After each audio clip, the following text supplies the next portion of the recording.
A principios del siglo XIII, de las aguas sagradas del lago Titicaca, entre Perú y Bolivia, surgió la dinastía inca. Fue engendrada directamente por el sol, y por mandato de Viracocha, el dios creador, los incas fueron elegidos para salvar de la extinción a la civilización andina, devastada por las guerras internas desde hacía varios siglos. Un siglo más tarde, los incas iniciaron desde Cuzco una rapidísima expansión a lo largo de la espina dorsal de los Andes. Su imperio se extendió desde Colombia hasta el sur de Chile en menos de 50 años. Con la misión de acabar con el caos en el mundo andino, los incas fueron implacables en su conquista, pero también justos y hábiles diplomáticos.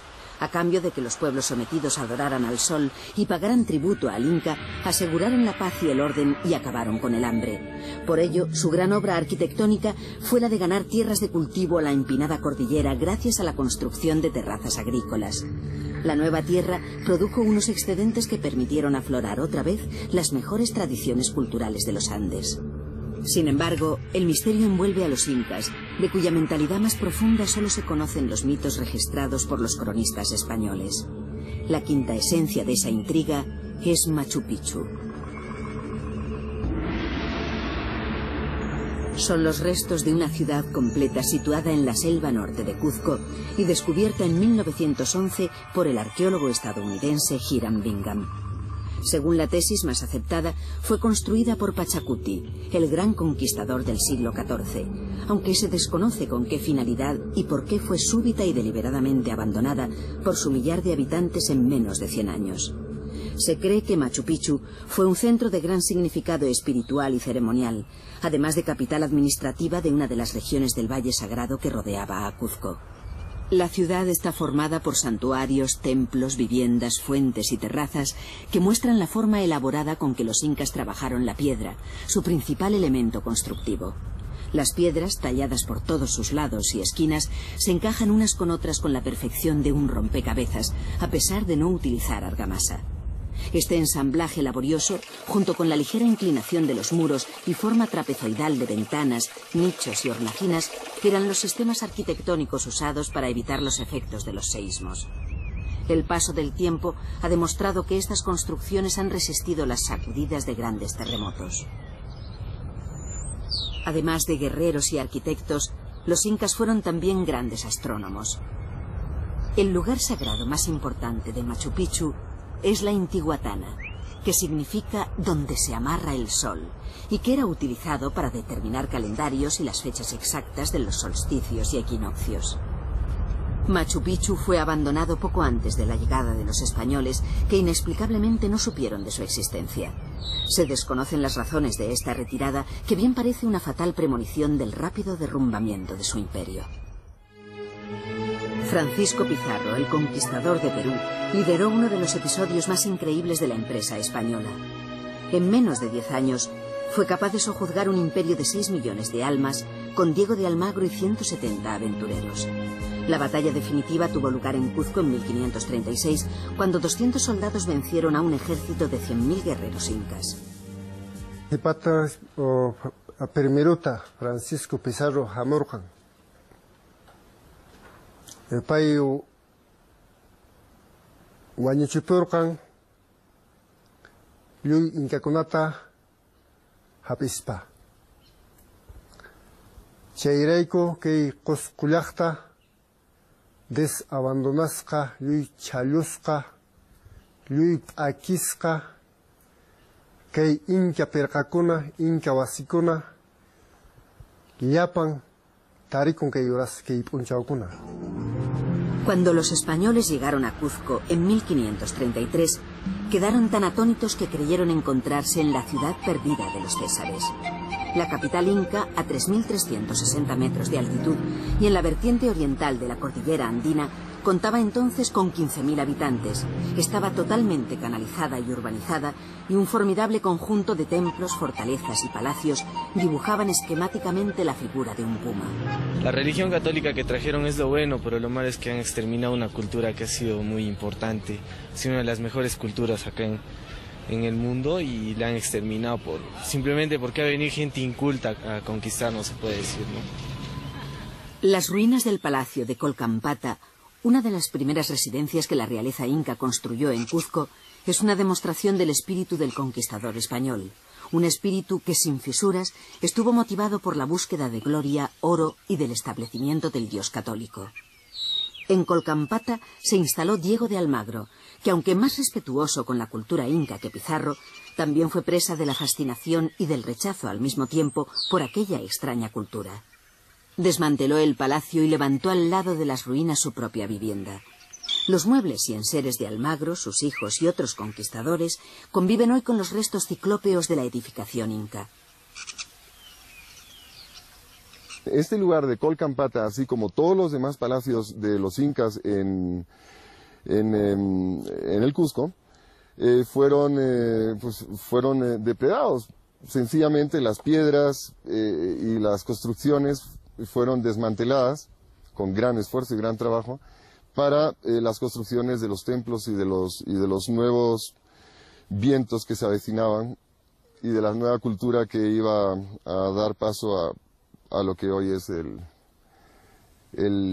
Perú, ¿no? Las primeras construcciones españolas aprovecharon los excelentes basamentos precoloniales para edificar sobre ellos. La iglesia de Santo Domingo nos muestra otra forma incaica de ensamblar la piedra, aquí rebajada hasta conseguir bloques cuadrados iguales. Como ustedes ven, todo esto es lo que nos ha dejado los españoles, después que se han llevado nuestros tesoros, todo.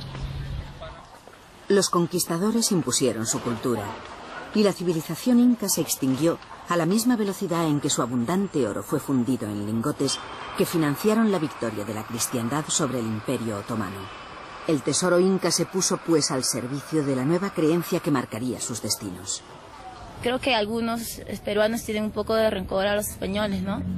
Por lo que hicieron antiguamente, pero dejaron algo bueno acá. El gran cronista del tránsito de una era a otra fue el inca Garcilaso de la Vega. Su principal obra, Comentarios Reales de los Incas, un extenso y bello relato, es una referencia imprescindible sobre el mundo indígena y los primeros años de la conquista. Nacido en esta casa de Cuzco e hijo de un capitán español y de una noble nativa, explicó la caída del imperio porque una profecía revelada por los dioses a los reyes había anunciado un siglo antes la llegada irremediable de los españoles. La sensación de derrota y la aceptación de un destino preestablecido justificaban la increíble victoria de Pizarro y sus hombres. La ciudad de Cuzco, y sobre todo su espectacular plaza central, la Plaza de Armas, atrapó de inmediato a los conquistadores que en su mayoría decidieron instalarse aquí para el resto de sus días. Sucesivas oleadas de españoles impregnaron la ciudad con su impronta y modos de vida, fiel reflejo de la pauta que marcaba la península, y la convirtieron en uno de los centros artísticos, arquitectónicos y religiosos más importantes de toda Sudamérica. Si para los incas Cuzco había sido el ombligo del mundo, para los españoles se convirtió en una joya de la corona que les hacía sentirse como en casa.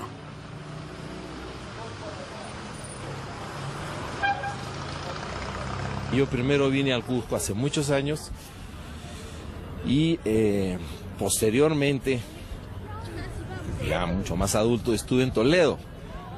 Y cuando llegué a Toledo dije al revés, ¿cómo se parece esto al Cusco?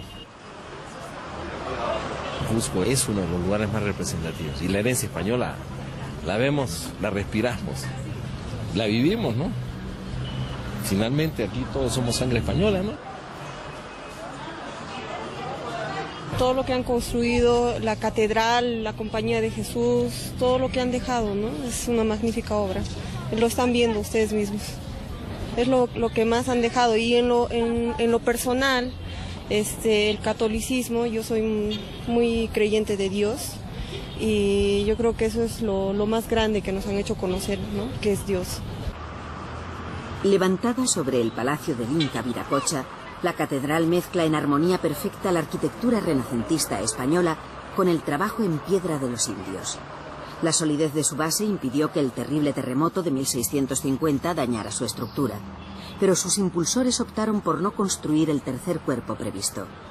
Tras un siglo de obras, fue inaugurada en 1654.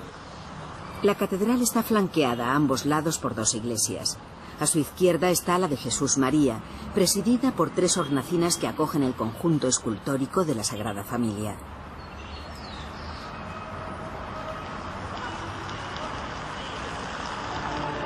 En su interior, la Virgen de la Puerta o del Perdón se encuentra enmarcada en un altar plateado y ornamentado con pan de oro, una filigrana que sirve de ejemplo de la habilidad alcanzada por los plateros nativos. El retrato de la Virgen procede de la Escuela Cuzqueña de Pintura, un taller apadrinado por el obispo Molinero que se convertiría en uno de los más importantes de América. La catedral acoge también al Cristo más venerado de Cuzco, el Señor de los Temblores, que protege a sus habitantes de los terremotos. Su popularidad se remonta a 1650, cuando la presencia del Cristo en procesión consiguió apaciguar la furia del más fuerte seísmo que ha sacudido a Cuzco. Una cosa importante es que es la arquitectura y el urbanismo del Perú, o sea, que tiene mucho que ver con la tradición española, que a su vez tiene que ver con la tradición árabe, con la tradición romana, con la tradición mediterránea. Y bueno, aquí en Perú la mayoría de los monumentos o edificaciones pues tienen sistemas constructivos que tienen un parentesco muy cercano a lo que puede existir en España. En España no hay una unidad de arquitectura, hay una arquitectura en distintas zonas. Aquí pasa lo mismo, pero también la realidad es que son elementos y sistemas constructivos que se han ido adaptando al medio. A la izquierda de la catedral